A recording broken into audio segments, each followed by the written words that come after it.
Lévitique chapitre 19 à partir du verset 23 jusqu'au verset 25. Je vais lire. Quand vous serez entrés dans le pays et que vous y aurez planté toutes sortes d'arbres fruitiers, vous en regarderez les fruits comme incirconcis pendant 3 ans. Ils seront pour vous incirconcis, on n'en mangera point. Au verset 24. La 4e année, tous les fruits seront consacrés à l'Éternel au milieu des réjouissances. La 5e année, vous en mangerez les fruits et vous continuerez à les récolter. Je suis l'Éternel, votre Dieu. Voilà donc un texte que nous connaissons chacun, n'est-ce pas? Chacun pour sa part, un texte que nous avons certainement déjà lu. Et il s'agit en fait du peuple d'Israël qui, justement, était sorti de la captivité égyptienne. Le peuple d'Israël était en train d'aller, n'est-ce pas, à la terre promise. Et la terre promise en question, c'était Canaan. Et pour la petite histoire, la terre de Canaan, le pays de Canaan, mais portait le nom, n'est-ce pas, de l'un des petits-fils de Noé. Le pays de Canaan, justement, tant présenté par les Écritures, portait le nom du petit-fils de Noé. Canaan était le petit-fils de Noé. Et oui, tu as une question? Canaan était l'un des petits-fils de Noé, donc le fils de Cham, Cham qui était le fils direct de Noé. Et pour la petite histoire, n'est-ce pas, dans Genèse 9, nous avons compris que pour avoir vu la nullité du père, donc Cham, n'est-ce pas, a été maudit, donc sa descendance avait été maudite.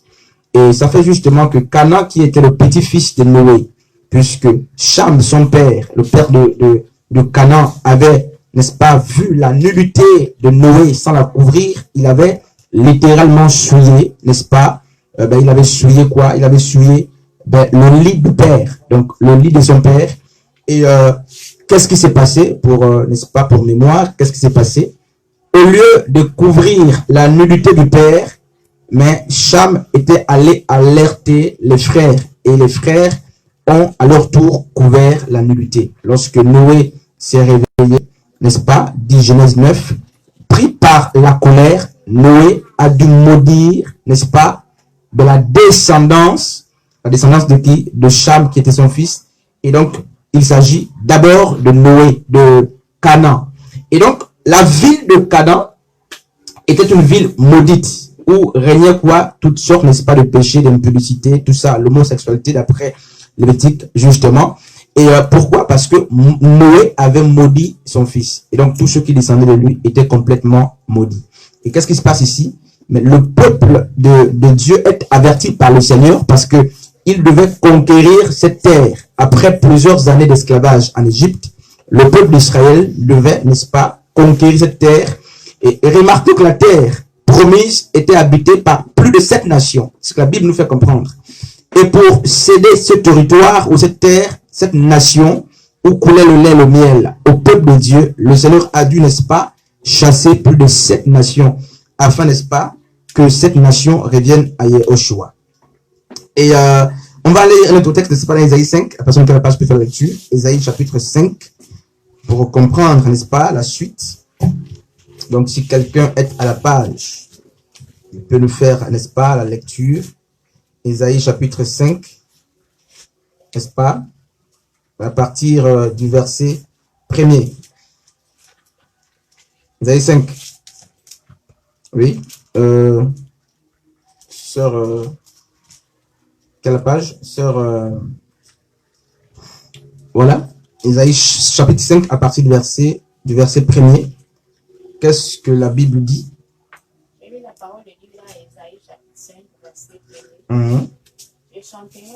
Je chanterai à mon bien-aimé le cantique de mon bien-aimé sur sa vigne. Mon bien-aimé avait une vigne. Mon bien-aimé avait une vigne. Sur un coteau d'Ardir. Verset 2. Il en recueillit de soie. Ôta les pierres et y mit un plan délicieux. Il bâtit une tour au milieu d'elle et il y creuse aussi une cure. Puis il espéra qu'elle produirait de bons raisins. Mais elle en a produit de mauvais. Verset 3. Maintenant donc, habitants de Jérusalem, un homme de Juda, soyez juge entre moi et qui avait-il encore affaire à ma vie que je n'ai pas fait pour elle? Pourquoi quand j'ai espéré qu'elle produira de bons raisins, en a-t-elle produit? Voilà, on peut s'arrêter par là. Pourquoi quand j'ai espéré qu'elle produirait de bons raisins, en a-t-elle produit des mauvais? Vous voyez, n'est-ce pas? C'est une parabole, c'est un texte très métaphorique, justement c'est de l'allégorie. Et en fait, la vigne, la première vigne, c'est l'image de la première église qui était Israël. Donc, Yehoshua, Dieu qualifie justement Israël comme une vigne qu'il a lui-même plantée. Et qu'est-ce qui se passe? La Bible dit que beaucoup d'années sont passées, n'est-ce pas? Et après que la vigne avait été plantée, plusieurs années sont passées et le maître de la vigne revient pour chercher quoi? Les vignes, donc le fruit. Qu'est-ce qui se passe? Mais l'histoire dit que le maître a constaté que le fruit qui avait poussé était un mauvais fruit. C'est ce que la lecture disait. Pourquoi quand j'ai espéré qu'elle produirait de bons raisins, en a-t-elle produit des mauvais? Donc, voici un champ de vigne que, n'est-ce pas, Yehoshua a planté, espérant, n'est-ce pas, mais prendre des raisins, des fruits pour s'alimenter, tout ça. Et quelque temps après, justement, quand il vient, qu'est-ce qui se passe? Le maître trouve que le champ, n'est-ce pas, de vigne avait produit des ronces. Le champ de vigne avait produit tout sauf des bons fruits. On va d'abord lire un peu notre texte, Matthieu 21, à partir du verset 33, pour comprendre d'abord l'histoire de la vigne, et ensuite on va rentrer, n'est-ce pas, dans le message. Matthieu 21, Matthieu chapitre 21, à partir du verset 33. Donc, on va lire.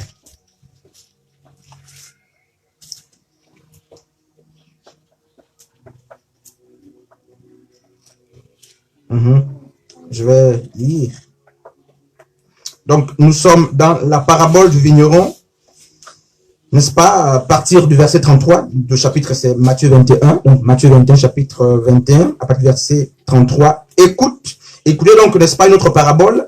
Il y avait un homme, maître d'une maison, qui planta une vigne. Il l'entoura d'une haie. Il faisa un pressoir et bâtit une tour. Puis il la ferma à des vignerons, n'est-ce pas, et quitta le pays. Donc, c'est une parabole. On dit que un maître a planté une vigne, il l'a confiée, n'est-ce pas, à plusieurs personnes, et il est parti du pays. Donc, le champ a été planté, n'est-ce pas, et le propriétaire du champ est parti. Mais il n'a pas laissé le champ seul. Il a confié, n'est-ce pas, le champ à d'autres maîtres. Lorsque le temps de la récolte fut arrivé, il envoya ses serviteurs vers les vignerons. Donc, les vignerons, c'était justement ces serviteurs, n'est-ce pas, ces personnes que à qui le maître avait donné la latitude de veiller sur le champ de la vigne. C'est ça que la parabole dit. Et quelque temps après, puisque il y a un temps pour planter et il y a un temps pour récolter, quelque temps après, je vais d'abord lire la parabole, quelque temps après, le temps de la récolte fut arrivé, disent les Écritures, le propriétaire du champ, donc le propriétaire de la vigne, n'est-ce pas, envoie d'autres serviteurs. Pourquoi? Pour la récolte. Parce que c'était le temps de la récolte. Et qu'est-ce qui se passe? Il envoie ses serviteurs vers les vignerons pour recevoir les produits de la vigne. Or, nous savons tous que la vigne ne produit que, n'est-ce pas, les raisins. Et qu'est-ce qui se passe? Donc, le propriétaire, étant absent, va mandater d'autres serviteurs. Donc, il y avait deux niveaux de serviteurs. les premiers serviteurs, c'est ceux qui avaient, n'est-ce pas, la charge du champ. Donc, ceux qui avaient la responsabilité de veiller sur le champ. Et les deuxièmes serviteurs, c'est des personnes que le Seigneur avait envoyées vers ceux qui gardaient le champ. Pourquoi? Pour prendre, n'est-ce pas, le fruit, donc les raisins. Et qu'est-ce qui se passe? Les vignerons, s'étant saisis de ces serviteurs, bâtirent l'un, tuèrent l'autre et lapidèrent le troisième. Donc, il y avait 3 messagers qui étaient envoyés vers les vignerons. Pourquoi? Pour cueillir des raisins. Parce que le champ ne leur appartenait pas. Nous sommes d'abord dans, sans interpréter même la parabole. Nous sommes en train de parler, n'est-ce pas, des fruits de l'esprit. Mais on va parler en fait de figuier aujourd'hui. Donc, là, on essaie un peu de rentrer. Et qu'est-ce qui se passe? Donc, 3 messagers furent envoyés par le propriétaire du champ. Allez, j'ai planté, n'est-ce pas, dans telle ville, en telle année, nous sommes au temps de la récolte. Allez, vous verrez, n'est-ce pas, des gardiens, comme les anges qui étaient justement en train de garder le jardin d'Éden. Allez et prenez-en du fruit, donc les raisins. Et qu'est-ce qui se passe? La Bible dit que lorsque les vignerons, donc les personnes qui avaient la charge du champ, les personnes qui avaient la responsabilité de veiller sur le champ, lorsque ces personnes ont vu, n'est-ce pas, les serviteurs que le maître avait envoyés, qu'est-ce qu'ils ont fait? Au lieu de prendre les fruits de la vigne, donc le raisin, pour donner, mais à qui? Aux serviteurs que le propriétaire du champ a envoyé, qu'est-ce que les vignerons ont fait? Eux qui étaient les gardiens, ils ont tué les serviteurs. Ils ont tué les serviteurs que le maître du champ avait envoyés. Il envoya encore d'autres serviteurs à un plus grand nombre. Donc, et le propriétaire du champ se rend compte que justement, les personnes qu'il a envoyées ne reviennent pas. Parce que elles ont été tuées. Et qu'est-ce qui se passe? Le maître du champ va dépêcher une autre délégation. Allez encore vers ces vignerons, prenez-moi le fruit. On va vraiment lire ça. Il a envoyé encore d'autres serviteurs en plus grand nombre que les premiers. Et les vignerons les traitèrent de la même manière. Donc, les vignerons, n'est-ce pas, les gardiens de la vigne, mais lorsqu'ils ont vu à nouveau les serviteurs du propriétaire du champ, au lieu de cueillir les raisins, n'est-ce pas, pour les donner au propriétaire, n'est-ce pas, aux ambassadeurs que le propriétaire du champ avait envoyé, qu'est-ce qu'ils ont fait, mes frères? Ils ont encore tué ces serviteurs. Donc là, ils n'étaient plus 3, ils étaient un plus grand nombre. Et qu'est-ce que la Bible dit, n'est-ce pas, au verset, n'est-ce pas, 37. Enfin, il envoya vers eux son fils en disant, voyez frère, ils auront du respect pour mon fils. Donc ici, le propriétaire a d'abord mandaté les serviteurs, les esclaves, n'est-ce pas, des ouvriers. Et les vignerons, donc, qui n'étaient pas les propriétaires, ont tué toutes ces personnes, toute cette délégation a été tuée. Et le maître du champ va dire quoi? Il va dire, certainement, si j'envoie mon fils, qui est l'héritier direct, ils auront du respect. Ils auront de la considération, ils diront, bon, là, ce ne sont pas des serviteurs, c'est l'héritier direct qui vient, n'est-ce pas? Donc, nous allons avoir le respect pour lui. Et donc, n'est-ce pas, ce maître du champ, le propriétaire du champ, ne va plus dépêcher les serviteurs, il va envoyer qui? Le fils unique. Il va envoyer son héritier, pensant que ses employés auraient du respect pour l'héritier. Et qu'est-ce qui se passe? Quand, n'est-ce pas, les vignerons virent le fils, ils dirent entre eux, voici l'héritier. Venez, tuons-le et empêchons, n'est-ce pas, emparons-nous de son héritage. Je ne sais pas si vous comprenez la parabole. C'est une forte parabole. On va d'abord continuer. Donc, quand ils ont vu le fils venir, ils ont dit quoi? On va voir, cette fois-ci, ce ne sont pas les serviteurs, c'est le fils, c'est-à-dire l'héritier. Après le père, c'est lui qui aura la possession du champ. Que fait? Tuons-le, de sorte que le champ de vigne nous revienne. Et ils se saisirent de lui, le jetèrent hors la vigne et le tuèrent. Maintenant, lorsque le maître de la vigne viendra, que fera-t-il à ces vignerons?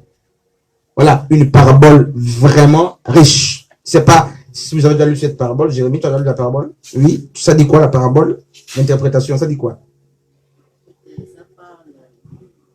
D'abord, je veux dire que le propriétaire du champ, c'est d'abord Dieu. Voilà. Les serviteurs, ce sont, je veux dire, tous les prophètes qui sont passés avant. Voilà, les prophètes.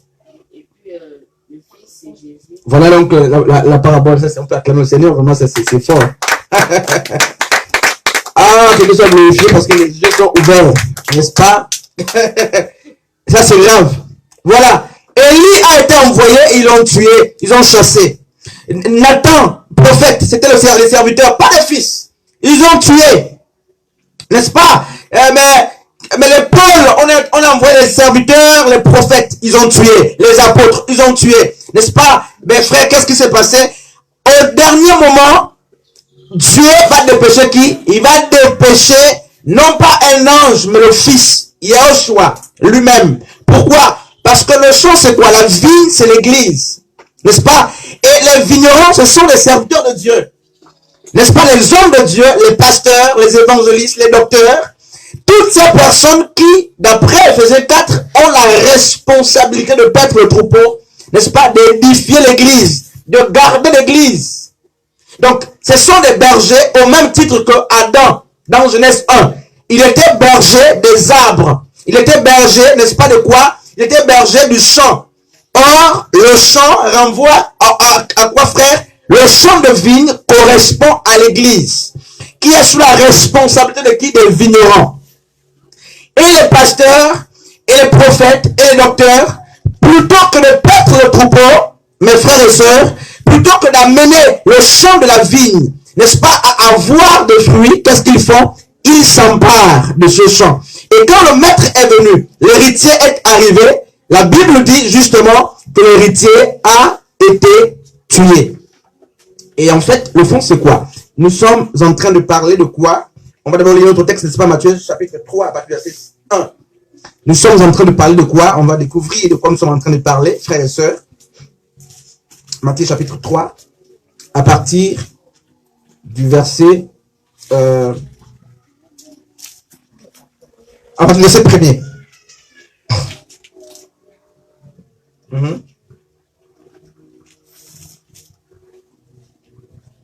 Quelqu'un peut lire, ça ne gêne pas? J'ai eu la parole de Dieu dans Matthieu 3, à partir du verset 1er. En ces jours-là, Jean le Baptiste vint prêcher dans le désert de Judée, disant, repentez-vous, car le royaume de Dieu s'est approché. C'est celui, en effet, dont il a été parlé par l'intermédiaire d'Isaïe, prophète. En ces mots, écoute, quelqu'un crie dans le désert, préparez-le, cherchez le chemin de Jéhovah, rendez droite ses routes. Verset 4. Mais ce même Jean avait ses vêtements en poil de chameau et une ceinture de cuir autour de ses reins. Sa nourriture, en outre, c'était des sauterelles et du miel sauvage. Alors, Jérusalem et toute la Judée et tout le pays des environs du Jourdain sortaient vers lui. Et les gens étaient baptisés par lui dans le fleuve du Jourdain, en confessant ouvertement leurs péchés. Quand il aperçut beaucoup de pharisiens et de sadducéens qui venaient au baptême, il leur dit, progéniture de vipères, qui vous a s'agirait de fuir la colère qui vient. Produisez donc du fruit qui convienne à la repentance. Ok, on peut s'arrêter par là, merci. Donc, c'est l'histoire de Jean-Baptiste. Et en fait, c'est une histoire aussi très riche. Donc, Jean est en train de faire le baptême, baptisé, n'est-ce pas? Pas le baptême du Saint-Esprit, c'est le baptême, n'est-ce pas, de la repentance. Voilà. Et la Bible dit que une grande foule s'avança. Et parmi la foule, il y avait les pharisiens et les sadducéens. Mais il faut rappeler que les sacrificateurs, justement, les sacrificateurs, tous ces grands-là sortaient justement des sadducéens. qui était justement un groupe, parce qu'il y a les pharisiens, les scribes et les sadducéens, donc c'était des personnes très instruites. Donc des sacrificateurs, n'est-ce pas? Les docteurs s'approchent de Jean-Baptiste pour être baptisés, et Jean le Baptiste va dire quoi? Jean-Baptiste va leur dire, n'est-ce pas, race de vipères que vous êtes, qui vous a appris à fuir la colère de Dieu, n'est-ce pas? Produisez donc des fruits dignes, n'est-ce pas, de repentance ou de la repentance. Mais en fait, vous vous rendez compte que le message que Jean-Baptiste prêchait, c'était le message qui consistait à quoi? Non pas à l'onction, non pas... C'était le message qui amenait le peuple à produire les fruits. Et qu'est-ce qui se passe? Il s'adresse à qui? Aux sacrificateurs, aux personnes instruites, aux personnes qui travaillent dans le Sanhédrin, comme, n'est-ce pas, les pharisiens, justement, les sadducéens. C'était des personnes très lettrées, très avancées, des érudits, qui connaissaient le Tanakh, qui connaissaient la loi de Moïse. Mais Jean se rend compte que, en fait, ils ne sont pas sauvés. Il se rend compte que ce sont des sacrificateurs, certes, mais ils ne produisent pas de fruits. Et qu'est-ce qui se passe? Il va leur dire, produisez donc des fruits dignes, n'est-ce pas, de repentance. Et nous savons tous que les fruits de l'esprit, le passage en question, c'est Galates 5, 22. Tous les chrétiens connaissent ce texte-là. Emma. Donc, on peut citer quelques fruits de l'esprit là. Jérémie. La maîtrise de soi. L'amour. La patience. Oui. La paix. Non, c'est pas tout. Il y a beaucoup de fruits de l'esprit, frère. La joie. Nous citez, il y a beaucoup de fruits de l'esprit, c'est fini. La charité. La communion. Ah bon, ok. Oui. Oui, une question. Je suis regarder à la télévision un pasteur qui dit que la charité, c'est l'amour. L'amour, c'est la charité. En fait, c'est l'autre mot. Voilà. Donc, alors, c'est grave. Donc, c'est fini, les fruits de l'esprit sont finis. Mais c'était les fruits de l'esprit. Oui. Oui, Jumelia.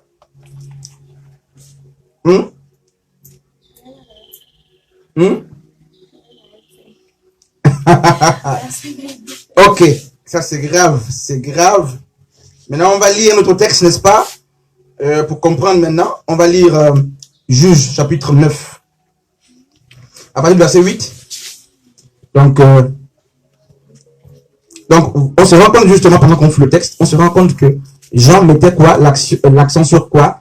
Mais non pas sur les dons spirituels, mais sur les fruits de l'esprit. Et justement, on va lire Juge, chapitre 9, à partir du verset 8. On va lire. Les arbres partirent pour aller oindre le roi et le mettre à leur tête. Les arbres. Emma Anne, vous suivez vraiment là? Je ne sais pas si vous suivez l'enseignement. Les arbres partirent pour oindre un roi et le mettre à leur tête. Donc, j'avais déjà dit dans un enseignement que nous sommes les arbres. Les gens avaient dit non, c'est pas sérieux. N'est-ce pas? Emma Anne. Donc, l'homme est aussi comparé à l'arbre. D'après Marc 4, et même Matthieu 13 le dit. Donc, l'homme est tantôt, n'est-ce pas, arbre, l'homme est tantôt graine. Mais pour que l'homme devienne arbre, il faut, n'est-ce pas, il faut d'abord la graine. N'est-ce pas? Et c'est cette graine qui transforme l'homme en arbre. Oui, une question. Et, n'est-ce pas, Sœur Gaëla? La graine en question, c'est la parole de Dieu. Donc ici, on va lire, on dit les arbres partent, pas les hommes. On dit les arbres. Et l'histoire biblique met plus l'accent sur 3 types d'arbres. 3 types, n'est-ce pas, de plantes. Il y a la vigne, il y a le figuier, n'est-ce pas, et il y a l'olivier. N'est-ce pas? Et ces 3 plantes, en fait, sont l'image de 3 fruits de l'esprit. Donc, quand on lit, quand Paul écrit dans Galates 5, 22, ayez la douceur, en fait, il connaissait le Tanakh, il savait que la douceur renvoyait à un type de fruit de l'esprit. Donc, il savait de quoi il parlait. Quand il parlait de la joie, il parlait d'une plante. Et on va vraiment vérifier ça. Hein, sur Gaïla. Tu as une question là? Ok. On dit les arbres partirent pour aller où le roi et mettre les arbres, frère, il faut vraiment lire ça, et mettre à leur tête. Ils dirent à l'olivier. Donc les arbres parlent maintenant ici. N'est-ce pas? Frère, je vais me écrire comme ça chez toi. N'est-ce pas? Ils dirent à l'olivier. Les arbres disent à un autre arbre. N'est-ce pas? Règne sur nous. Mais l'olivier leur répondit. Ici, c'est les arbres qui parlent. C'est-à-dire, c'est une image. N'est-ce pas? L'olivier leur répondit. Renoncerai-je à mon huile qui m'assure les hommages de Dieu, des hommes, pour aller planter les arbres? Hein? Non, c'est pas le figuier qui parle. Ici, c'est l'olivier qui est en train de parler. Et l'olivier, c'est un arbre, n'est-ce pas? Ben, sur lequel l'église est greffée, d'après Romains 11. Et Yehoshua est l'olivier par excellence. Et donc, frère, il dit, renoncerai-je à mon huile? L'huile, c'est l'onction. Et donc, la particularité, n'est-ce pas, de l'olivier, c'est de donner l'huile. N'est-ce pas? Et on n'est même pas sur l'olivier. Aujourd'hui, c'est pas l'olivier. N'est-ce pas? Il dit, renoncerai-je à mon huile qui m'assure les hommages de Dieu. Donc, pour avoir les hommages, pour être vénéré par Dieu, pour être glorifié par Dieu, il faut l'huile. En fait, vous devez avoir la vie de l'olivier. N'est-ce pas? Il dit, renoncerai-je, n'est-ce pas, à mon huile qui m'assure les hommages de Dieu et des hommes pour aller planter les arbres. Et les arbres dirent au figuier. Maintenant, là, on parle au figuier. N'est-ce pas? Viens, toi, règne sur nous. L'olivier a refusé. Maintenant, on parle au figuier. Viens régner sur nous. N'est-ce pas? Et le figuier aussi parle. Il dit, mais le figuier leur répondit, renoncerai-je à ma douceur? Donc, quand on dit ayez pour fruit l'esprit la douceur, on s'adresse à l'olivier, au figuier. Hein? Parce qu'on n'a pas de fruit de l'esprit là, on court, fruit de l'esprit. Sur Joss. Donc, le figuier procure la douceur. Donc, quand Paul dit le fruit de l'esprit, c'est quoi? L'amour, la joie, la paix, tout ça. Et là, quand il parle de la douceur, en fait, il parle des olives. Et donc, ça veut dire quoi? Et remarquez Nathanaël dans Jean 1. Nathanaël était où? Sur le figuier, n'est-ce pas? Hein? En train de méditer parce que c'était une culture juive, une culture hébraïque. Chez les Hébreux, quand on méditait, en fait, il y avait un arbre qui, justement, procurait la douceur. Parce que la méditation se fait dans la douceur. Et c'est le figuier qui était l'arbre par excellence. C'est pourquoi dans Jean 1, lorsque Christ vient, Nathanaël est sous le figuier. Et le figuier, mes frères, on va voir ça tout à l'heure. Le figuier a une particularité, deux particularités que j'aime et que je vais vous donner, n'est-ce pas, en ce jour-là. La première, c'est que l'olivier, les bourgeois d'olivier, du figuier plutôt, n'est-ce pas, poussent avant les feuilles. Un sort Sharon, je ne sais pas si c'est dur, il faut dire, pour qu'on soit calme. Le figuier est très particulier, c'est une plante très particulière. C'est que les fruits du figuier viennent au monde, se donnent à voir avant que le figuier n'ait les feuilles. Hein? Alors que les feuilles servent à la guérison et les fruits à la restauration. Ça veut dire quoi? Les feuilles sont des dons spirituels. Et si nous avons la nature du figuier, en fait, nous devons manifester d'abord le fruit de l'esprit avant que les dons spirituels ne soient mis en manifestation. Si nous avons la nature du figuier. Et la deuxième particularité, c'est quoi, Anne? Vraiment, c'est que Dieu nous aide. Les feuilles du figuier ne se ressemblent pas. Voilà, une question là. Hein? Je suis regardé là. Non, Chris. C'est juste que j'ai envie de comprendre. Oui. On a dit, Il va te dire que non, le figuier, ses feuilles, c'est fruits. Non. C'est dons. C'est pas le figuier seulement. En fait, quand la Bible parle des feuilles, hein, quand tu l'Apocalypse 22, la Bible parle des feuilles, et même dans le psaume 1er, les feuilles sont la représentative des dons spirituels. Alors que les fruits servent à la restauration, à la vie. Maintenant,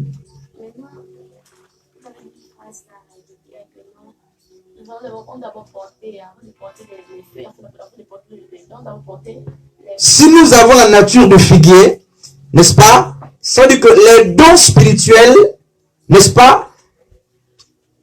Les dons spirituels ne dominent pas les fruits. En fait, le figuier a une particularité, c'est que les fruits du figuier plutôt, se poussent ou se donnent à voir avant les feuilles. Les fruits prennent le dessus, n'est-ce pas? Les figues viennent et ensuite les feuilles viennent. Ce qui n'est pas le cas avec nos plantes ordinaires. Les plantes ordinaires, c'est le feuillage, n'est-ce pas? Qui fait le bruit, qui vient d'abord, n'est-ce pas? Et quelques temps après, ce sont les fruits qui viennent. Et ce n'est pas ainsi avec le figuier. Le figuier montre d'abord les fruits. Pourquoi? Mais parce que ce sont les fruits que les Yahushua cherchent. Et dans la parabole de Matthieu 21, lorsque le propriétaire de la vigne a envoyé les serviteurs et le fils, c'était pourquoi? Ce n'était pas pour chercher les feuilles, c'était pour chercher les fruits. Donc, Jésus vient chercher les fruits et non les feuilles. Donc, le feuillage renvoie au don spirituel. N'est-ce pas? Mais le maître cherche quoi? Les fruits. Et donc, je disais que la première particularité, c'est que les figues poussent avant les feuilles du figuier. Maintenant, la deuxième particularité, c'est que, n'est-ce pas, lorsque vous prenez le figuier, mais qu'est-ce qui se passe? Les feuilles du figuier ne se ressemblent pas. Ça veut dire quoi? L'interprétation prophétique. Ça, regardez là. Le figuier parle de quoi finalement? Il a divers dons. Hum? Il a divers dons, Mhm. talents. Mhm. Et que si elle va faire le don de piscine, Mhm. moi je le donne pour être de guérison. Mhm. Et pourtant, on est planté sur le même arbre, Mhm. mais on n'a pas la même capacité de. Mhm. On n'a pas le même don. Mhm. Quelqu'un d'autre? Mhm. Oui? Oui?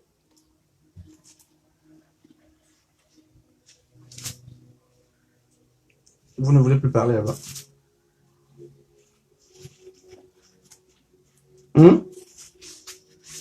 En fait, le figuier renvoie, n'est-ce pas, à 1 Corinthiens chapitre 12. La diversité. Le fait que les feuilles, n'est-ce pas, ne se ressemblent pas, n'est-ce pas, renvoie à la diversité des dons dans le corps de Christ. Et pourquoi la diversité? Pourquoi Christ n'a pas pris un don pour donner à toute l'église ou les mêmes dons pour donner à tout le monde? Mais c'est pourquoi. Mais en fait, c'est très simple, sur Sharon, hein, sur Josh. Dieu aurait donné le même don à tout le monde ou les mêmes dons à tout le monde. Mais il a fait que certains aient le don de parler la langue, d'autres le don de guérison, tout ça. Pourquoi? Mais en fait, c'est pour prouver et attester que, en tant que membre de l'église, il faut l'interdépendance. Ça veut dire quoi? Ça veut dire que si nous avons les mêmes dons, on ne va plus dépendre les uns des autres. Et donc, Dieu donne la diversité des dons pour nous amener à avoir le besoin des autres dans l'église. Ça veut dire que toi qui n'as pas n'est-ce pas, par exemple, le don de révélation, ça dépend, le don du parler en langue, ben, tu seras nécessairement amené vers la personne qui a le don de parler en langue lorsqu'elle reçoit les mystères. Toi qui as le don de prophétie et qui n'a pas le don de guérison, quand tu seras malade, tu seras obligé d'aller vers la personne qui a le don de guérison. Toi, tu prophétises, mais tu ne guéris pas trop dans ce don-là. Donc, tu vas vers la personne qui a le don de guérison. Et la personne qui a le don de guérison, pour recevoir la prophétie, sera obligée de venir vers toi qui a le don de prophétie. Donc, le figuier, le fait que, n'est-ce pas, son frère ne se ressemble pas, mais renvoie à quoi? À la diversité des dons, n'est-ce pas, spirituels à l'église. Madame, question. Je voulais savoir si quelqu'un peut posséder tous les dons. L'église de Corinthe, Paul dit que le Saint-Esprit vous a donné tous les dons. tous les dons. Bon, ça, c'est l'église. Mais un homme, en fait, tu ne peux pas avoir tous les dons. Tous les dons, eh bien, tu peux demander à Dieu. Dieu équipe les gens. Les dons sont multiples. On ne peut pas compter les dons spirituels. Il y a beaucoup de dons spirituels. Mais bien sûr, tu peux avoir 1000 dons, 20 dons, 30 dons. C'est Dieu qui donne. Bien sûr. Et Jacques dit quoi? Si quelqu'un manque de sagesse, qui demande. La sagesse, c'est un don. Voilà. Donc, il faut demander quand tu n'en as pas. Maintenant, Dieu qui connaît les cœurs, il saura s'il faut qu'il te donne ou pas. Est-ce que tu demandes pour satisfaire tes désirs? Est-ce que tu demandes pour t'enorgueillir? Est-ce que tu demandes pour t'enrichir? Pour gaspiller? Ou tu demandes pour l'utilité, n'est-ce pas, de l'église? Donc, pour avoir 15 dons, 30 dons, ça ne gêne pas. C'est pas mauvais. N'est-ce pas? Quelqu'un veut dire quelque chose? Sur, oui, frère Julien? Voilà, frère, question là-bas. Donc, qu'est-ce qui se passe? Donc, on se rend compte que, frères et sœurs, le propriétaire, n'est-ce pas, de la vigne, cherche quoi? Les fruits. Il vient pour prendre quoi? Les fruits. Et qu'est-ce qui se passe? Les vignerons, qui ne sont pas les propriétaires, se sont accaparés, n'est-ce pas, de la vigne. Et c'est ce que les pasteurs font aujourd'hui. C'est ce que les prophètes font. Ils ont pris la place de Dieu. Ils refusent. Ils refusent. C'est grave. Hein, frère Jérémie? Et qu'est-ce qu'ils font? Ils ont tué Jésus. Ils ont tué tous les prophètes qui sont passés. Ils ont tué Étienne le diacre, n'est-ce pas? Ils ont tué Philippe. Philippe a été tué. Paul tué, n'est-ce pas? Tous ces gars ont été tués. Pourquoi? Parce qu'ils veulent, n'est-ce pas, prendre de force la vigne d'autrui, le champ qui appartient, n'est-ce pas, seul à la personne de Yeshua. Et donc, qu'est-ce qui se passe quand on parle du fruit de l'esprit? Nous sommes dans Genèse chapitre 1er. N'est-ce pas? On va lire Genèse chapitre 1.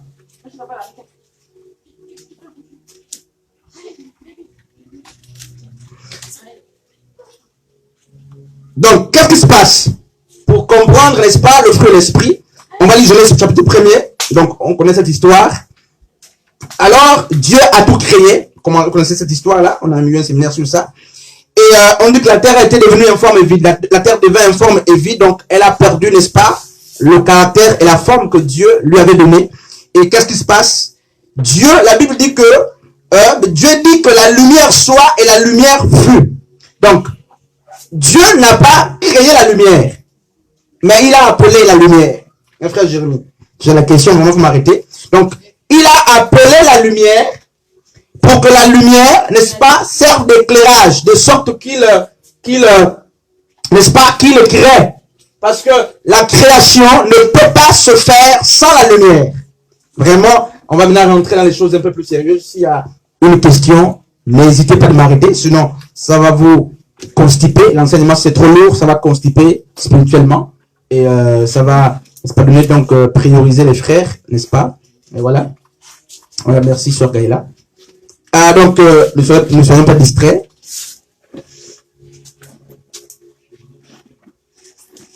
Et donc, qu'est-ce qui se passe? Dieu va appeler une lumière. Et cette lumière, dans Jean 8, on nous dit que cette lumière, c'est la personne de Yeshua. Christ dit que la lumière du monde, il dit que la lumière soit et la lumière fut. Et à cette époque, la terre était vide. Et qu'est-ce qui se passe? Ben, il se passe que Dieu va devoir féconder ou ensemencer la terre. Et frère Jérémie, comment la terre a-t-elle été fécondée? Pour qu'elle donne des fruits, pour qu'elle donne des arbres. Mais la Bible nous dit que Dieu a planté la parole. Donc Dieu a parlé à la terre, n'est-ce pas? Et la terre fut ensemencée. C'est-à-dire que d'une manière littérale, la terre est devenue enceinte. Donc, pourquoi? Parce que dans Jean 12, on parle du grain de blé qui devait tomber en terre. Jésus dit que si ce grain de blé ne tombe en terre et ne meurt, il ne pourra pas porter de fruits. Donc, la parole qui justement fait germer devait nécessairement être, n'est-ce pas, en contact avec quoi? Avec la terre. Et donc, pour la première fois, n'est-ce pas, que la terre a donné des fruits, c'est lorsque la parole a été plantée. Et la parole, c'est le grain. Et on parle des fruits de l'esprit. C'est un enseignement très long. On va rentrer petit à petit jusqu'à ce qu'on va terminer ça un jour. Et donc, Christ a planté pour la première fois avec la parole. Et la Bible nous dit que l'herbe a commencé à pousser, il y a eu des fleurs, il y a eu justement des fruits. Et ce passage nous montre justement que Christ est mort avant d'être sous terre. Christ en tant que graine, n'est-ce pas? Christ en tant que la parole avait déjà, n'est-ce pas, connu la mort avant justement que les Juifs, les Hébreux, les Romains le crucifièrent sur la croix. C'est pourquoi Paul dit que Christ est mort avant la création du monde. Christ a été crucifié avant même que le monde ne soit formé. Avant que les hommes n'existent, Christ était mort. Ça veut dire quoi? La mort intervient pour la première fois avec Adam, après Adam. Mais la résurrection avait déjà lieu lorsque le grain qui avait justement ensemencé la terre avait donné la vie. Est-ce qu'il y a une question jusque-là, Frère Julien? N'est-ce pas? Une question, parce qu'il ne faut pas que... N'est-ce pas? Donc, qu'est-ce qui se passe? Mais on comprend que pour que la terre, n'est-ce pas, féconde, la terre c'est quoi? C'est la préfiguration de l'homme. La terre c'est toi, la terre c'est moi. N'est-ce pas? Et l'église, justement, parce que Yeshua a dit à Adam, tu es poussière et tu retourneras à la poussière. Littéralement, tu es la terre et tu retourneras à la terre. Et c'est à la terre que Dieu parle avant que la terre ne fasse germer. Ça veut dire quoi? Donc, nous sommes en train de parler vraiment du fruit de l'esprit, il ne faut pas qu'on sorte de là. Ça veut dire que le fruit de l'esprit ne peut pas être porté. Aucun fruit de l'esprit ne peut être porté s'il n'y a pas eu, n'est-ce pas, la fécondation de la terre. Et pour que la terre soit fécondée, il faut que le maître parle. N'est-ce pas? Il faut que la semence soit enfouie dans la terre. Et rappelons qu'à l'origine, tout être est une semence. N'est-ce pas? Nous sommes des semences. Et la Bible nous appelle le grain de blé dans Matthieu 13, à partir de verset 1er. Nous sommes le blé. Et qu'est-ce qui se passe, frères et sœurs? Donc, Dieu ensemence la terre, et la terre répond. Elle fait pousser des fruits. Or, cette terre est aussi l'image de quoi? De celui qui est en Christ. Parce que les fruits de l'esprit, d'une manière, les fruits, n'est-ce pas? Parce que le diable a des fruits. Là, il y a des fruits qui sont naturels. Il y a des fruits. Il y a la patience qui est naturelle, qui n'a rien à voir avec le Seigneur. Il y a la douceur qui est naturelle, qui n'a rien à voir avec le Seigneur. N'est-ce pas? Il y a la joie qui est naturelle. Et remarquez par exemple la joie. La joie, le plus souvent, ben justement, la joie, c'est quelle plante là? C'est l'olive. Non, c'est pas l'olive. L'olive, c'est l'huile.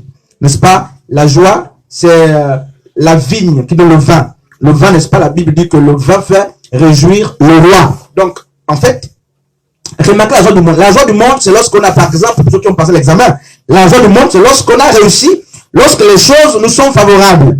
Ça, c'est la joie naturelle. Ça, c'est la joie humaine. N'est-ce pas? Même les animaux sauvages ont cette joie. N'est-ce pas? Lorsque le lion poursuit sa proie, et lorsqu'il réussit, mais il est en joie. Mais en fait, ça, c'est humaine, elle est charnelle.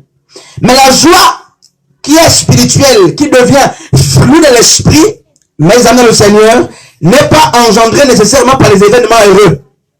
Cette joie, mais elle vient du fait que l'homme est persécuté pour la cause de Christ. C'est pourquoi Christ dit dans Matthieu 5, n'est-ce pas, heureux êtes-vous lorsque vous êtes persécuté à cause de la justice.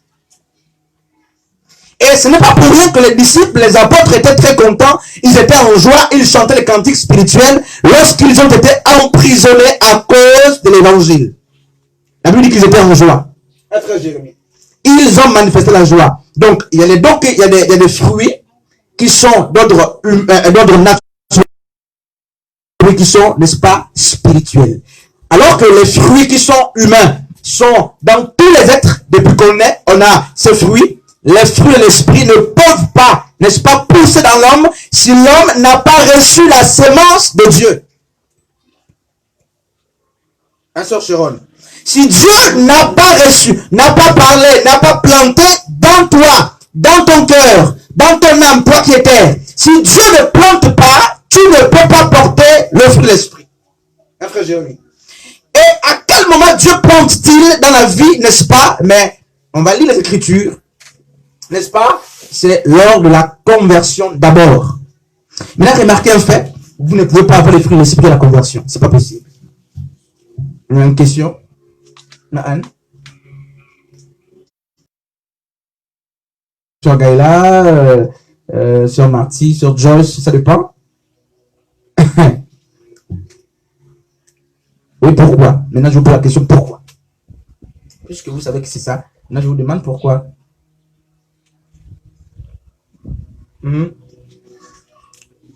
Pourquoi? L'homme ne peut pas naître avec le fruit de l'esprit. Même quand tu viens de te repentir, tu viens au Seigneur comme nouveau converti, je sais pas, tu ne peux pas de suite porter le fruit de l'esprit. Les dons, tu peux les avoir d'une manière spontanée. Les dons, Dieu donne gratuitement. N'est-ce pas? C'est spontané, Dieu donne comme ça. Mais le fruit de l'esprit, remarquez ce qui se passe dans Genèse 1. Dieu parle, mais il faut un temps pour que le grain meure. C'est ce que Jean 12 dit. Si ce grain de blé ne tombe en terre, donc il faut qu'il soit d'abord jeté. Donc, jeté c'est quoi? En fait, il faut que la parole soit, mais la terre soit ensemencée par le grain qui est la parole. Et quand la parole arrive, remarquez, n'est-ce pas, l'anecdote, n'est-ce pas, de Samson. Samson dit quoi? Il dit, dans l'homme fort, on a tiré ce qui est doux. Donc, dans le lion, justement, on avait tiré le miel. Or, en fait, cette parole n'est pas claire dans son alliance. Cette parole s'accomplit avec Apocalypse et avec Jean, qui dit justement que, Christ est l'agneau de Dieu, le lion de la tribu de Judas, celui qui a ouvert les 7 sceaux, n'est-ce pas? Et dans l'Apocalypse, il dit, ne pleure plus. Voici le lion de la tribu de Judas, justement, a ouvert les 7 sceaux. Et qu'est-ce qu'il voit? Il ne voit pas le lion, il voit l'agneau.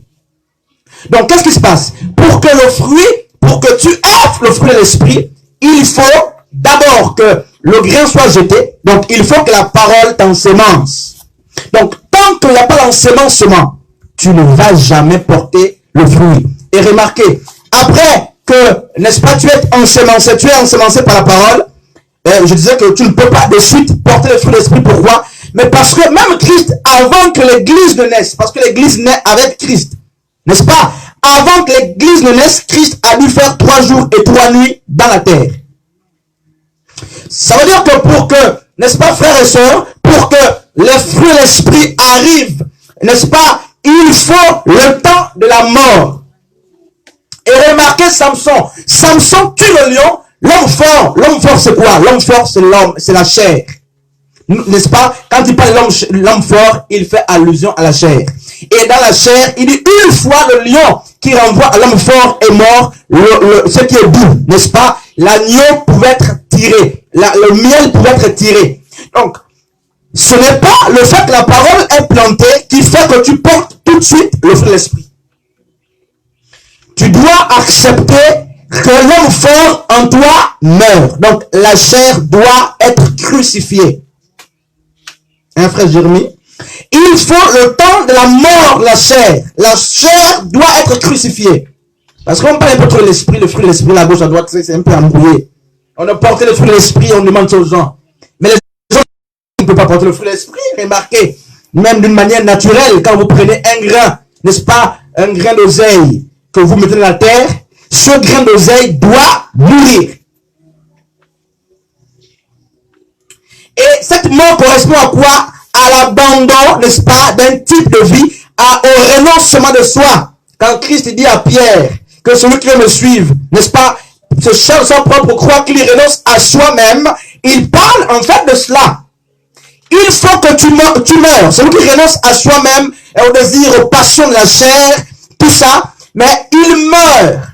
Et tant que tu n'es pas mort, tu ne deviens pas une terre capable de faire, n'est-ce pas, germer le fruit de l'esprit. Donc, la première, n'est-ce pas, le premier niveau, c'est quoi? C'est la parole de Dieu qui est en contact. Tu es au contact de la parole. Et dans Jean 10, la Bible dit quoi? La foi vient de ce qu'on entend. N'est-ce pas? Et ce qu'on entend vient de la parole de Dieu. Pourquoi des frères et des sœurs n'ont pas de fruits? Alors que, il paraît qu'ils sont depuis plusieurs années convertis ou chrétiens. Mais demandez-leur ce qu'ils ont entendu. Qu'as-tu entendu? Parce que tout ce que nous entendons produit une foi, un type de foi. Hein, frère Jérémie? N'est-ce pas?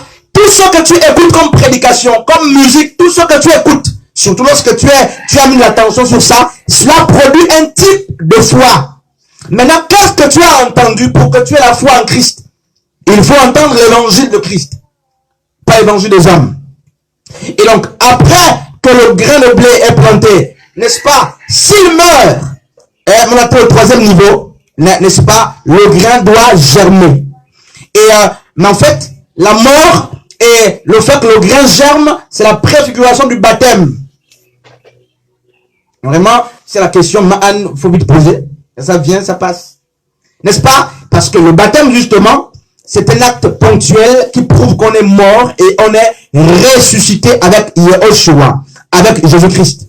Et là, n'est-ce pas, je parle d'abord du baptême qui est spirituel, parce que il y a deux types de baptême. Il y a le baptême qui est d'abord spirituel, le vrai baptême est spirituel, c'est celui qu'on a vu avec Corneille, qui signifie petit oiseau. Corneille n'était pas d'abord baptisé d'eau, mais il avait déjà reçu l'Esprit de Dieu. Frère Jérémie. Donc, ce baptême précède le baptême d'eau, qui n'est que, n'est-ce pas, un symbole d'obéissance, un acte. Et il ne sauve pas ce baptême. Sinon, le brigand à la croix n'était pas baptisé. Vous voyez, le baptême d'eau ne sauve pas. Les païens peuvent prendre ce baptême-là. Il ne sauve pas. N'est-ce pas? Donc, et qu'est-ce qui se passe? Nous, le plus souvent, on a pris le baptême d'eau sans avoir été baptisé par le Saint-Esprit. On souffre dans les églises. Alors pourquoi c'est grave? On souffre parce qu'on a pris le baptême d'eau. On n'a pas le baptême d'esprit, on n'a jamais eu. Alors que la conversion ne se confirme pas par le baptême d'eau. C'est le baptême du Saint-Esprit qui authentifie, n'est-ce pas, la conversion. Et ce baptême a lieu quand? Il n'a pas lieu parce qu'on t'impose nécessairement les mains. C'est vrai, ça a été fait hier. Mais il n'a pas lieu parce que tu es dans une assemblée. N'est-ce pas? C'est ce baptême de l'Esprit de Dieu, n'est-ce pas? C'est une affaire d'intimité, de relation personnelle avec Dieu, même parmi nous. Si les gens ne sont pas baptisés du Saint-Esprit, une fois le cœur est ouvert, une fois ils deviennent accessibles à l'Esprit de Dieu, mais le Saint-Esprit les baptise. Et dans Éphésiens chapitre 1, à partir du verset 3, la Bible dit que au jour de la naissance, nouvelle pleine naissance d'en haut, nous avons une marque, n'est-ce pas? Le sceau est posé sur nous. Donc, de même que l'ennemi a la marque pour reconnaître les siens, Yahushua a la marque pour reconnaître, n'est-ce pas, ses enfants. Frère Jérémie. Et l'Esprit de Dieu pose une marque, n'est-ce pas, qui a trois explications. Il y a la protection, il y a l'assurance, il y a aussi l'appartenance. Tu vois un peu? Et, qu'est-ce qui se passe donc? Une fois mort, on a planté, tu es mort. Le troisième niveau, c'est quoi? C'est la résurrection. C'est pourquoi 2 Corinthiens 5, 17 dit quoi? Ben, si quelqu'un est en Christ, il devient une nouvelle créature. Alors, ça veut dire quoi? Ça veut dire que la vie de l'ancien grain ou de la première graine est laissée sous terre. N'est-ce pas? Le caractère que tu avais hier reste sous terre. La colère, n'est-ce pas, animale qui t'animait hier, reste sous terre. Pourquoi? Mais parce que Paul dit, toute chose devient nouvelle. C'est la résurrection. Mais en fait, permettez que je vous le dise, un homme qui est de nouveau, logiquement, si on prend le contexte humain, ben, ça veut dire qu'il n'appartient même plus à son pays. En fait, on doit refaire tes papiers, de manière littérale. En fait, on doit t'ajouter dans les registres de naissance. Qu'est-ce que ça veut dire? On dit, tu es une nouvelle créature. N'est-ce pas, frère Jérémie? On ne dit pas que tu es la même créature transformée. On dit tu es une nouvelle créature. Ça veut dire qu'il y a une qui est morte et une autre est revenue. Donc, le nom a été changé. La destinée a été modifiée. N'est-ce pas? Christ a revu ta vie. Et quand tu reviens, naturellement, comment vous êtes converti? Vous dites être né de nouveau et vous dites que les alliances familiales, par exemple, vous poursuivent. Vous voyez? Donc, en fait, un chrétien qui chaque heure, chaque jour, chaque seconde, fait l'éloge des alliances familiales est en train de remettre en question sa nouvelle naissance. Hein, frère? Parce que si papa ne se mariait pas, si maman ne se mariait pas, si papa échouait, toi qui es né de nouveau, toi qui es né de nouveau, Mais en réalité, ces choses ne peuvent plus t'assujettir. Pourquoi? Parce que ta nature a été transformée. Et littéralement, le sang ou la vie qui coule en toi, c'est la vie de Christ. Et cette vie ne reconnaît pas les alliances familiales. Et donc, quand vous réclamez chaque jour, soit tu as ouvert une porte, soit mais la conversion n'a pas été authentique, en fait. Voilà. Ça, c'est grave, parce que les délivrances chaque jour dans les églises, les mêmes personnes, délivrance des aïeuls, délivrance des ancêtres, et vous n'êtes pas converti, ou vous avez ouvert les portes, les démons sont rentrés, ils sont en train de manipuler petit à petit. Vous voyez un peu, frère Julien? Et donc, qu'est-ce qui se passe, frère? Donc, après de germer, on arrive au niveau où chacun doit désormais porter des fruits. Donc, c'est pas le même jour la conversion qu'on porte les fruits. Hein, frère Julien? C'est pas le même jour. Et le fruit de l'esprit, malheureusement, on ne l'acquiert pas parce qu'on prie. C'est pas parce que tu jeûnes que tu auras la douceur. Non.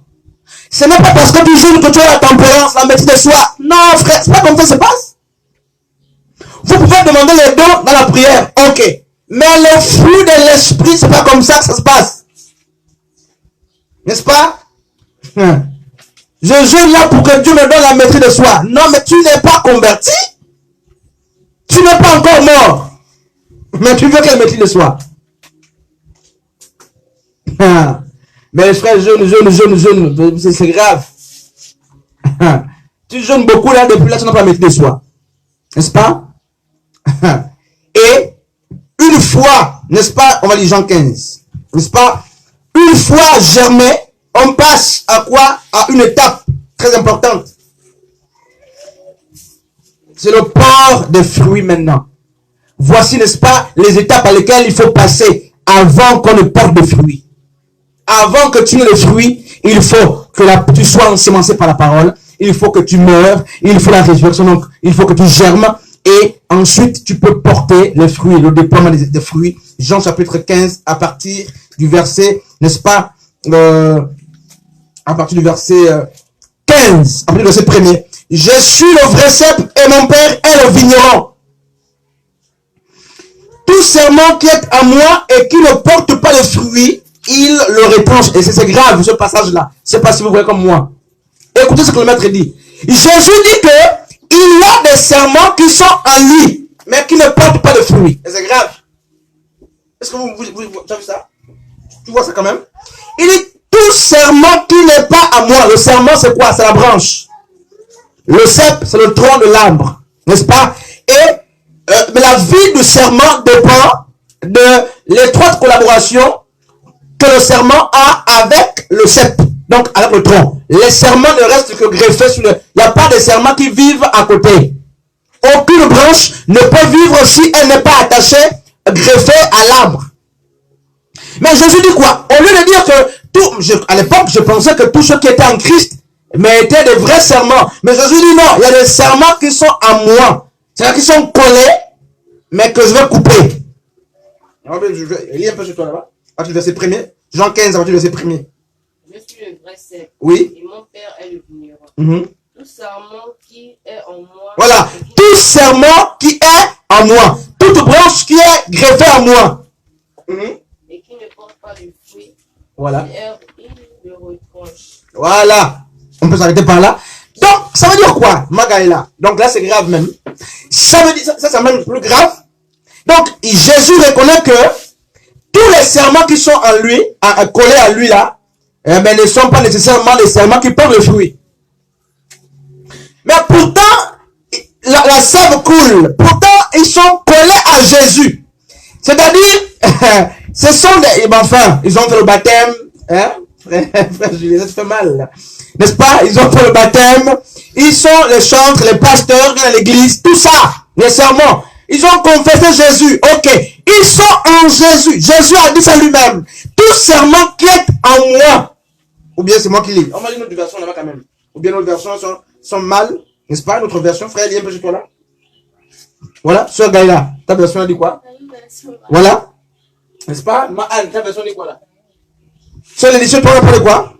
On parle du vigneron. On dit quoi? Chapitre 15, à partir du verset 1er. Je suis le vrai cep et mon père est le vigneron. il retranche tout sarment qui est en moi et qui ne porte pas de fruits. Voilà. Qui est en moi. Là, c'est grave. Donc, Jésus dit que le frère Christ est en moi, le frère Arthur est en moi, la soeur Joyce est en moi, mais si vous n'avez pas, je vous coupe. C'est ce que ça veut dire? Donc, c'est pas parce que tu es en Jésus que... non, ça c'est grave, là. Oui, soeur Gaïla. Non, parce que ça continue à règle, il y a beaucoup d'appelés et peu de lui. Non, même là, c'est pas appelé. Là, c'est même plus l'appel. Là, tu peux m'accrocher déjà. Tu as accroché. tu es greffé, n'est-ce pas? Mais ça, c'est, en fait, ça veut dire que tu es incrédule. En fait, ça veut dire quoi? Tu es hypocrite. Ça veut dire que, comment comprendre que tu es greffé? La sève coule, mais tu ne prends pas la sève là. Il faut comprendre qu'il a été greffé, il s'est accaparé de tout, mais l'orgueil est venu. Ouais, c'est grave. C'est venu, quand il s'est enorgueilli, il n'est resté qu'avec les fous, puisqu'il est resté qu'avec les feux. Avec les feux? Les feux, il a vu que lui ne se font pas de Seigneur. Donc tu restes avec les feuilles. Avec les feuilles? Mais tu n'es plus accroché parce que l'orgueil a pris la place. Donc, ça veut dire quoi? Ça veut dire que tous les chrétiens ne vont pas être sauvés. Ah oui. Tous les pasteurs ne vont pas être sauvés. Tous les hommes de Dieu, même ceux qui font les miracles. Matthieu 7. Vraiment là, faut qu'on dise ces choses, n'est-ce pas? Matthieu chapitre 7, à partir du verset 15e. Mais là, c'est autre chose. Matthieu 7, 15. Je pense que c'est ça, n'est-ce pas? Gardez-vous des faux prophètes. Donc, la Bible dit que même les faux là, c'est les prophètes. C'est les prophètes. Donc, ils ont le même nom que les vrais prophètes tous. Hein?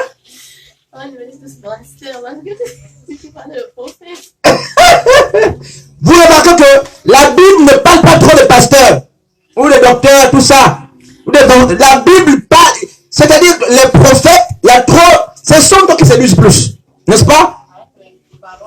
Voilà, tout cela. Il dit quoi? Gardez-vous des faux prophètes. Donc, entre le vrai prophète et le faux prophète, ils ont un nom commun, prophète. Maintenant, qu'est-ce qui fait de faux prophètes? C'est ça. Ils viennent à vous en vêtements de brebis. Donc, ils ont même pris vos vêtements de brebis. Ils portent ces vêtements, ils viennent à l'église. Ils se déguisent. N'est-ce pas? Pourquoi? Parce que vous pouvez reconnaître, il faut le vêtement. Mais bien sûr, excusez-moi, mais une femme prostituée ne peut pas venir à l'église. Si elle veut vous séduire, elle peut venir nous à l'église. Elle va mettre une longue robe comme les sœurs. Et va l'appeler notre sœur bien-aimée. Bien sûr, hein, frère Jérémie? Et vous allez l'appeler la sœur peut-être, ça dépend. Mais bien sûr, c'est comme ça à l'église. Donc vous comprenez qu'à l'église, par hypocrisie, on appelle tout le monde frère et sœur. Tout le monde n'est pas frère et sœur à l'église. Il y a des faux frères, il y a des démons, il y a des anges dessus, tout ça. Donc, en fait, ce sont les faux frères, mais c'est grave. Ils viennent en vous en vêtements de brebis, mais au-dedans, ce sont les loups ravisseurs. Vous les reconnaîtrez à leurs fruits. C'est ce que la Bible dit. Donc, la distinction entre le vrai et le faux se fait au niveau des fruits. C'est le fruit. Parce que, n'est-ce pas, si on lit la parabole de Matthieu 13, qui dit justement que le livret et le blé se ressemblent, je veux dire qu'il faut attendre le temps de la récolte pour savoir que les fruits là sont différents. Au début, ça s'embrouille là, on ne sait pas qui est livret, qui est blé. Mais le fruit le blé là, c'est pas livré, c'est pas la même chose. Donc, il dit, vous les reconnaîtrez à leurs fruits. N'est-ce pas? Donc, il faut attendre que les gens aient du fruit pour les connaître. Donc c'était un mauvais prophète. C'était un mauvais pasteur, c'était un mauvais docteur, c'était un faux évangéliste. Comment tu le sais? Mais parce que les fruits qu'il produit, ce ne sont pas les fruits de Matthieu, chapitre 3, à partir du verset 7 là-bas, les fruits de la repentance. Donc les fruits viennent, on n'a pas besoin de juger, les fruits font la différence. Nous jugent, nous séparent. N'est-ce pas? La différence là, c'est les fruits. C'est pas les grandes églises. Hein, frère Jérémie? C'est pas les grandes synagogues, c'est pas les onctions. La différence, Jackson par exemple, Michael Jackson, il avait l'onction. Quand il chantait, les gens rentraient en transe, vous savez pas? Mais bien sûr, l'onction est partout. Mais bien sûr, les gens tombaient, les gens étaient internés sur place. L'onction. Toucher vivement. Mais une onction satanique. Et bien les gens tombaient, mais les chrétiens tombaient. Non, les chrétiens tombaient dans ça. C'est grave. Et il dit quoi? Au verset 17, il dit tout bon arbre porte de bons fruits. Mais le mauvais arbre porte de mauvais fruits. Donc, attendez, frère. Ça veut dire quoi? Hein? On ne peut pas vouloir aller cueillir, n'est-ce pas, le raisin sur un avocatier, c'est pour ça que tu ne fais pas. N'est-ce pas? Donc, le type de fruit que nous portons dépend, n'est-ce pas, de notre essence spirituelle. Est-ce que est là? Le type de fruit que tu portes dépend de ton essence. De quelle espèce es-tu? Avant qu'on te demande de porter l'amour, la joie, il faut, avant qu'on arrive là, il faut qu'on s'interroge sur ta nature, sur le type de plante que tu es. Donc, je ne peux pas demander au frère Jérémie d'être patient si je ne connais pas son sens spirituel. C'est quelle graine? Il est quel arbre? N'est-ce pas? Il dit au verset 18, un bon arbre ne peut porter de mauvais fruits, ni un mauvais arbre porter de bons fruits. Tout arbre qui ne porte pas de bons fruits est coupé et jeté au feu. Et à la coupure sur le jugement, n'est-ce pas? C'est le temps de la moisson aussi. Et c'est ça. Le feu, mes frères, ça va être grave le feu. N'est-ce pas? Il dit, ceux qui me disent Seigneur, Seigneur, n'entreront pas tous. Je préfère qu'on chante Seigneur, Seigneur là. N'est-ce pas? Ceux qui me chantent là, ceux qui prêchent pour moi, ceux qui prient, ceux qui jeûnent tous là, tout cela ne mériteront pas le royaume. Ça. Il dit tous ceux qui disent Seigneur Jésus, c'est pas tout le monde qui va rentrer dans le royaume. C'est pas tous ceux qui vont à l'église qui vont rentrer dans le royaume. Mais il dit quoi? Seuls ceux qui font la volonté de mon Père. Or, dans Jean 4, Jésus dit quoi? Faire la volonté de Dieu, c'est mettre en pratique la parole. Faire la volonté de Dieu, ce n'est pas aimer Dieu. Et dans Jean 14, 15, Jésus a dit, si vous m'aimez, c'est pas les maillots. Je vois des frères passer, faire les évangélisations avec les maillots de Jésus. Ça, c'est l'hypocrisie, ça se fait pas. N'est-ce pas? Avec Jésus, on a mis le sang, Jésus 100%. C'est pas ça l'évangélisation. Non, frère. C'est pas à nous de faire cela. Notre vie doit témoigner, la lumière doit briller. Jésus, on ne peut pas commencer à porter les hauts pour dire nous sommes de Jésus. Non, c'est pas comme ça que ça se passe. C'est pas un club. C'est pas un match de football où chacun son appartenance nationale. Du Real Madrid, tout ça. Non. Jésus, c'est pas comme ça. N'est-ce pas? Les œuvres doivent être notre tunique. Les œuvres où les fruits feront la différence. Donc, vous n'avez pas besoin de vous évertuer à vouloir prouver à quelqu'un que vous êtes de Dieu parce que vous êtes le louange matin, midi, soir sur vous. Ça, c'est l'hypocrisie des églises. Vous n'avez pas besoin de mettre le volume, n'est-ce pas, de gospel, n'est-ce pas, de... Comment là, la chaîne là, n'est-ce pas? MCU TV, gospel, tout ça. Grâce au gospel, pour prouver que voisin, écoute-moi, je suis greffé. Mon voisin écoute comment je suis en train de prier à haute voix. Écoute-moi. Quand tu me vois passer le jour là, sache que je suis chrétien. C'est ce que vous voulez faire. Donc désormais, si tu me lances au film, tu écoutes comment je prie là, je t'envoie au feu. En fait, c'est l'hypocrisie. Et on veut tout de suite prouver aux gens que nous sommes de Jésus. On ne prouve pas comme ça qu'on prouve. Vous ne prouvez pas aux hommes que vous êtes de Dieu. Vous devez prouver à Dieu que vous lui appartenez par les fruits que vous portez et les œuvres que vous posez. Un seul Sharon. Il dit, plusieurs me diront en ce jour-là, Seigneur, Seigneur, nous n'avons pas prophétisé en ton nom. Donc les prophètes et les vraies prophéties, c'est pas les fausses prophéties, les vraies prophéties. Nous n'avons pas guéri en ton nom, non, mais les vraies guérisons, c'est-à-dire on a prié pour un aveugle, il a vu. Et les prophètes vont réclamer les œuvres. Seigneur, souviens-toi que j'avais prié pour telle soeur, elle a marché. Souviens-toi que je jouais aux instruments, je prêchais comme je fais. Seigneur, quand même, j'écrivais à tout moment, il dira, n'est-ce pas, ce jour-là, alors il leur dira ouvertement, pas en cachette. Jésus parle ouvertement aux gens. Il ne te parle pas de l'hypocrisie. Non, on te dit en face. C'est grave. Je ne vous ai jamais connu, retirez-vous de moi, vous qui commettez l'iniquité. C'est grave. Allah, c'est grave, frère. Donc, frère Jérémie, tu comprends que toutes les églises qui font les miracles là-bas, peut-être qu'il y a une seule personne qui sera sauvée. Parce que qu'est-ce que Jésus cherche? Les miracles, ce sont les œuvres qui viennent des feuilles, des dons. Les dons, en fait, en grec, en hébreu, en grec plutôt, les dons c'est charisme. En fait, c'est le charisme.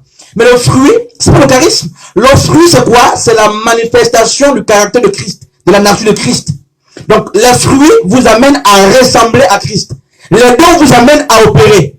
Donc, nous ne serons pas sauvés sur la base de nos opérations. Parce que ici, quand ils disent, n'avons-nous pas prophétisé? C'est les opérations. N'avons-nous pas guéri? C'est les opérations. N'avons-nous pas chanté? Ce sont les opérations. Jésus cherche les fruits. Le caractère. N'est-ce pas, du royaume. Il faut que ce caractère du royaume soit trouvé en toi pour que tu sois enlevé. Et on va retourner dans Jean 15, n'est-ce pas? Frère Jérémie, j'aime ce passage. Il dit, tout serment qui est à moi. Donc frère, il faut que tu te demandes, tu as un serment qui est en Jésus. Ok, mais les fruits. Mais c'est ça le problème. Et qui ne porte pas de fruits, il le retranche. Et tout serment qui porte le fruit, il l'émonde. Oh frère, c'est grave. Émonder, c'est quoi? N'est-ce pas? Émonder, c'est aussi couper. C'est quelque chose là. Il dit, tout serment qui est en moi, qui ne porte pas de fruits, sera retranché. Mais tout serment qui est en moi, qui porte de fruits, sera émondé. Ça veut dire quoi? Couper encore. Ça veut dire quoi? Émonder, c'est quoi? Regardez, quand vous plantez les bananiers, tout ça. Quand ça, pour que ça monte vite, on coupe parfois, non? À l'année. Quand ça pousse là, vous n'avez pas encore vu ce village? On taille pour que ça avance. On élimine, je sais pas, si je me fais comprendre, je sais pas. En fait, l'émondement, c'est quoi? C'est le fait qu'on te taille. On enlève, justement, ce qui n'est pas bon, ce qui peut te, voilà l'émondement. On te blesse. Vous voyez? C'est le brisement. Mais donc, ça veut dire quoi? Donc, Dieu brise les serments qui sont en lui, qui portent des fruits. Donc, il te coupe, il te fait mal. Il te blesse. Et il te prive de choses. Et quand tu te montes là, il peut te faire perdre l'emploi. Il peut te faire échouer. Ben, c'est ça, il peut te ridiculiser, te faire sortir d'une église. Il t'humilie. C'est le mondement de Dieu. Ah, c'est grave. Et le monde autour de toi qui n'a pas compris que ici c'est pas le retranchement. Il y a la différence entre le retranchement et le mondement. C'est différent. Le mondement consiste à enlever, n'est-ce pas, tout les scories, tout ce qui est sur toi, qui est capable, n'est-ce pas, de t'empêcher, n'est-ce pas, de voir Dieu et de continuer d'adorer. Donc quand tu enlèves, les hommes qui sont charnels diront, mais le frère est tombé. La sœur a échoué, n'est-ce pas? Le frère a été licencié, par exemple. Mais alors que Dieu te demande pourquoi? Pour faciliter ta croissance. De sorte que tes fruits, les fruits que tu avais hier, se multiplient. Frère Jérémie. Il dit, et tout serment qui porte le fruit, il les demande afin qu'il porte encore plus de fruits. C'est ce que la Bible dit? Vous avez vu l'arbre là? Il y a notre plante qui a poussé sur cet arbre là qui donne le fruit. Normalement, c'est une image bien. Et cette plante là, quand ça monte comme ça peut faire sécher l'arbre. C'est en haut là. Et hier, quelques jours, on m'a dit il faut enlever. Il faut couper cette plante là. Parce que la plante là est capable de tuer, retarder la vie de l'avocatier, tuer les fruits, tout ça. Donc, il faut l'enlever. Et là, il faut émonder l'arbre. Et combien de chrétiens n'ont-ils pas quitté le milieu religieux parce qu'ils ont été émondés? Ils n'ont pas compris que c'était le mondement de Dieu. Dieu a permis que tu perdes un enfant. Dieu a permis que tu sois ridiculisé, que tu termines les études et tu ne travailles pas. Dieu a permis même que... en fait, Dieu, frère, pour multiplier la vie de Job, Dieu l'a émondé. N'est-ce pas, Mahan? Dieu a émondé Job. Il a tué tout de Job. Les brebis, il a tué. Il a même donné une maladie sale. Au point que la femme de Job dit à Job, la femme de Job, la compagnie, la meilleure compagnie, c'est la femme. N'est-ce pas? C'est la main droite. Et la main droite de Job dit à Job, mon mari, n'est-ce pas? Maudit Dieu et tu meurs. Parce que c'est trop. Combien de frères n'ont-ils pas dit, quitte, n'est-ce pas, ce Seigneur, ce Dieu, depuis que tu pries, mais où est la victoire? Combien de frères n'ont-ils pas dit, depuis que tu pries, pourquoi tu ne chouchous toujours chaque année à en réussir? Comme depuis que tu as fini les études, pourquoi tu ne travailles pas? Mais ils sont nombreux. Depuis que tu pries là, où est la solution? Combien de frères n'ont pas dit, maudit Dieu, arrête de prier, allons chez notre époux, les charlatans, tout ça. Parce qu'ils n'ont pas compris que Yehoshua est en train de te monder. Et donc, qu'est-ce qui se passe? En réalité, si les hommes comprennent le mystère de l'émondement, ils vont aspirer à être émondés. C'est parce que nous n'avons pas connaissance l'émondement de Dieu, et parfois on ne sait pas à quel moment Dieu nous émonde. Et quand ça vient, on se lamente.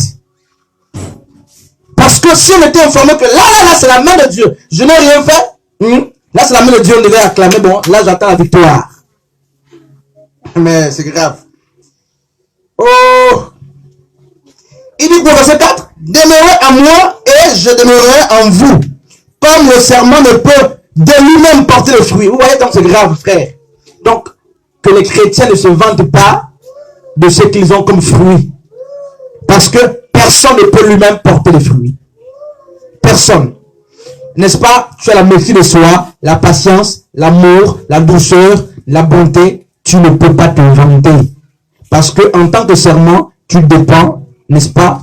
Ben, tu dépends du cep. Il dit, je suis le cep, vous êtes le serment, celui qui demeure en moi et en qui je demeure. Attention frère, cela c'est encore grave.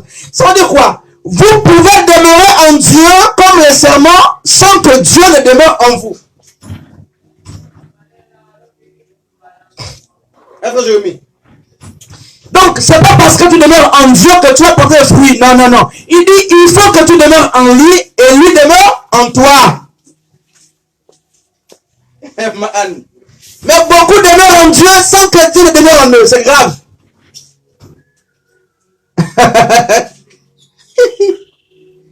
Si vous demeurez en moi et que je demeure en vous. Donc, ça veut dire quoi? L'eau dans un vase, le vase dans l'eau. Vous voyez le mystère, frère Jérémie, tu vois le mystère? N'est-ce pas? C'est grave. Donc, l'eau est dans la bouteille est dans l'eau. C'est pourquoi Christ dit, le Père est en moi, je suis le Père. Donc, c'est la même personne. C'est la même essence. Donc, c'est la condition pour que tu portes assez de fruits. Mais, donc, ne demeurez pas seulement en Dieu. Veillez aussi. Posez-vous la question de savoir si Dieu demeure en vous.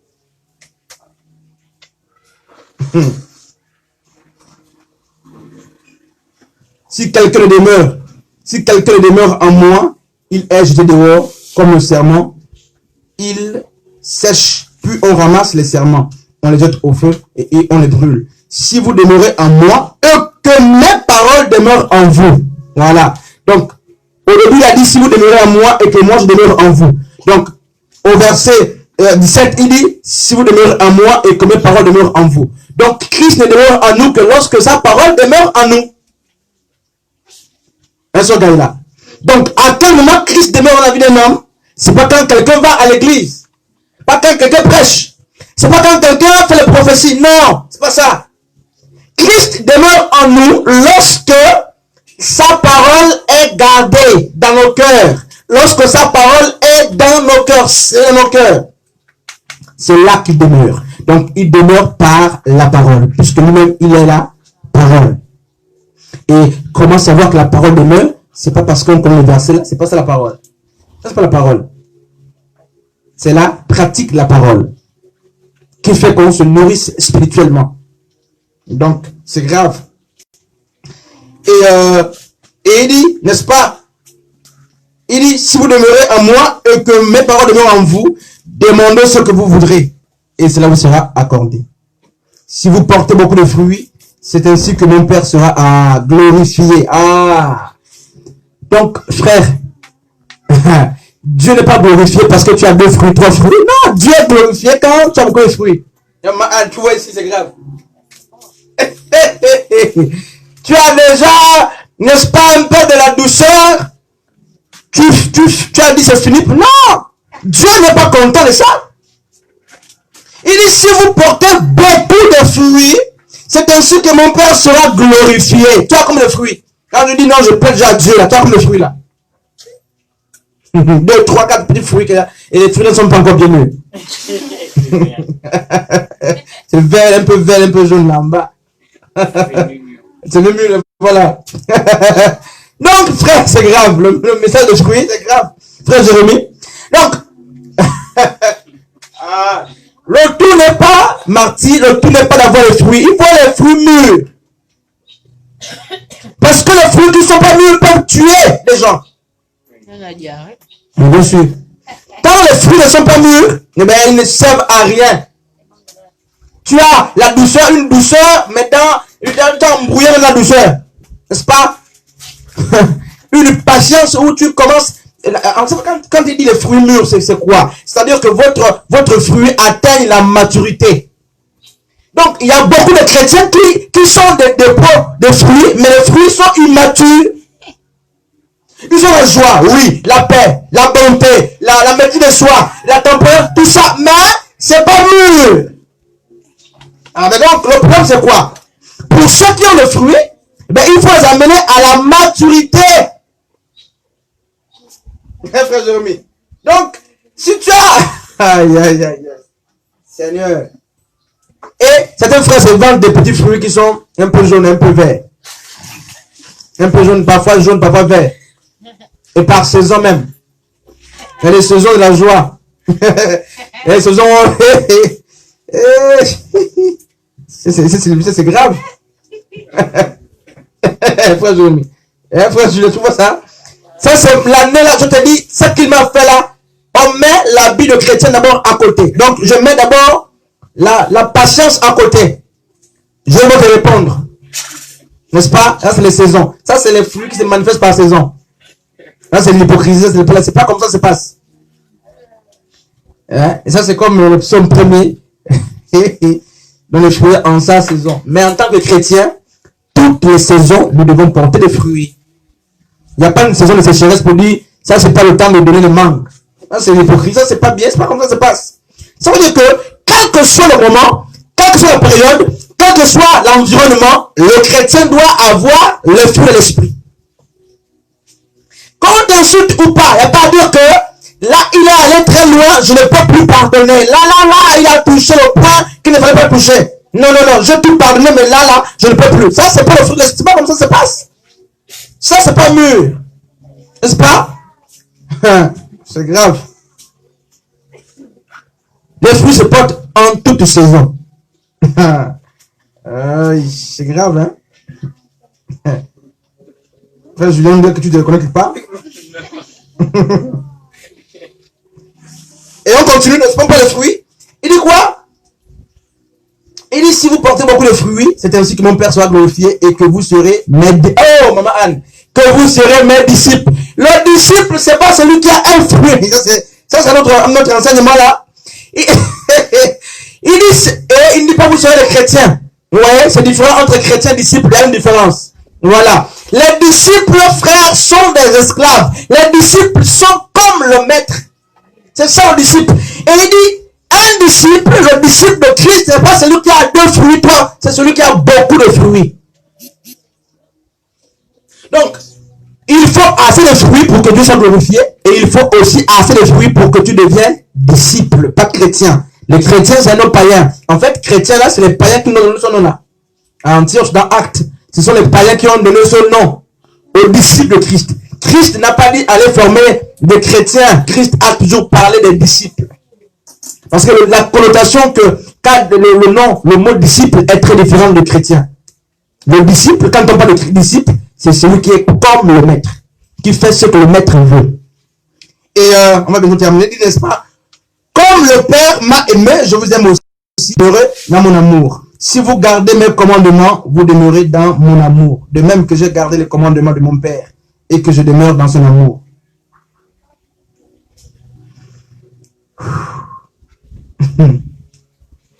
Donc, frères et sœurs, vous comprenez frère l'esprit? Frère Jérémie, question? Sœur Julia, question? Il y a une question? Sœur Gaïla, frère Joss, frère Julien, question? Ouais, sœur, le nom c'est quoi, sœur, s'il te plaît? Bonjour. Sœur Maïva, tu as une question quand même?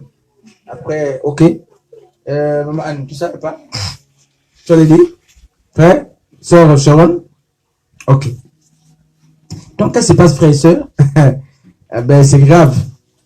Donc, la douceur. Donc, c'est quoi? C'est le figuier. Et Marc 11, vous connaissez l'histoire de Marc 11. On a beaucoup parlé de ça en enseignement. Dans Marc 11, on nous montre un figuier. Un figuier qui était planté depuis longtemps. Et qui, n'est-ce pas, d'après les hommes, n'était pas à l'âge de donner. Mais vraiment, j'aime ce texte. J'aime vraiment ce texte-là. Hein? N'est-ce pas? J'aime ce texte-là.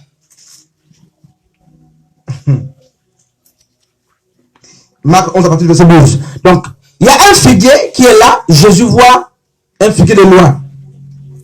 Et Jésus a eu faim.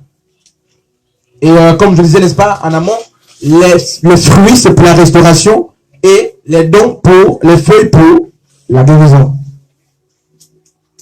On dit qu'il a aperçu de loin, n'est-ce pas, un figuier. Et le figuier avait déjà le feuillage verdoyant. Vous voyez? Et sur Marty, tu vois un peu. Donc, de loin, ce qui attire Jésus, c'est quoi? C'est le feuillage. Jésus a vu le feuillage. Et puisque Jésus est celui qui a planté, qui connaît le mystère des plantes, il sait que, naturellement, le figuier ne peut pas avoir tout ce feuillage s'il n'a pas de figue. C'est pas normal. Et c'est pourquoi Jésus s'approche du figuier, voulant manger. Jésus a eu faim. C'est ce que Marc 11 nous dit. Il s'avança pensant trouver quelque chose pour se nourrir. Et quand il s'approche, il ne trouve que des feuilles. Ah, c'est ça. Vous voyez? Les églises n'ont que les feuilles, frère.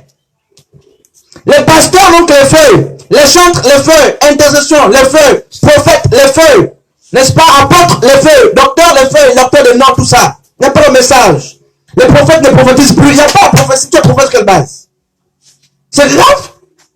Et mais les gens sont venus pourquoi? Parce qu'ils ont vu le feuillage. Mais en fait, lorsqu'on vient là, il faut au-delà du feuillage, les gens veulent, n'est-ce pas, les fruits. Jésus était venu pour les fruits et non pour le feuillage. Mais il était attiré par quoi? Le feuillage. Donc, les dons spirituels peuvent attirer les gens. Mais en réalité, les dons ne nourrissent pas les gens. Les dons, c'est pour soigner tout ça. Les gens se nourrissent et se restaurent des fruits. Et Yeshua, quand il approche, ben, il ne trouve que le feuillage. Et Marc, qui raconte l'histoire, dit que ce n'était pas la saison de figues. Quel paradoxe. Jésus ne peut pas te demander ce dont tu n'es pas à même de donner. Jésus ne peut pas réclamer, n'est-ce pas, un frère Jérémie, de figues, s'il sait que le figuier n'est pas à l'âge de maturité. Et sœur Olivia, Jésus ne peut pas demander au